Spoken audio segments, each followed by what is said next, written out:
என்னுடைய உச்சத்தை விட்டு நான் அவ்வளவு வருமானத்தை விட்டு நீ வானுவ வீட்டு வாசல எவன்டா நின்ன உன் வாட்ச்மேன் கூட நிக்கலையடா ஏன்டா இந்த மாதிரி போய் கலையிற இப்ப சொல்றாரு இந்த மக்களுக்கு ஒண்ணுன்னா இந்த விஜய் வருவா புடுங்குவான் கட்டவர் மயிருக்கு வருவானடா விஜய். நீ உச்சத்தை விட்டுட்டு வா வருவாயை விட்டுட்டு வான்னு உன் வீட்டுல நிக்கிற வாயில் காவலம் கூட உன்னை கூப்பிடல எதுக்கு வந்த? அவருடைய கால் மயிருக்கு விஜய் சரியா வருவாரா?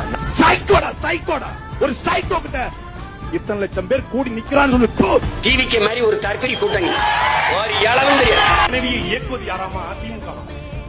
என்ன உன் மனைவியை திமுக இயக்குதுன்னா உன் மனைவியை கூட கட்டுப்படுத்த முடியாத நீ எப்படா தலைவனா?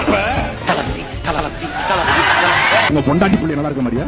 பைத்தியக்கார பையன் மகனே, நான் மக்களுக்காக போராட எந்த எல்லைக்கும் நான் புடுங்குவேன். எதனா விட்டு பொண்டாட்டி பிள்ளை விட்டு வந்திருக்காப்ல. அதுலயும் திமுக இருக்கக்கூடிய நம்ம அண்ணன் நம்ம மேல ரொம்ப பாசமா இருக்கான். திடீர் பாசத்துக்கு காரணம் இல்லை. நம்ம பங்காளி சட்டை எப்பவும் வச்சுக்கலாம். இந்த விஜய் மட்டும் விட்டுறாதீங்கன்றான். ஓம் காலி ஜெய் காலி விஜய் ஒரு ஓடு காலி. இந்த மாதிரி பிக்காரி பேலோட நானு மோட்டர் பிக் தரேன், கார் தரேன், பெட்ரோல் எவ்வளவு தெரியுமா பாப்பனா?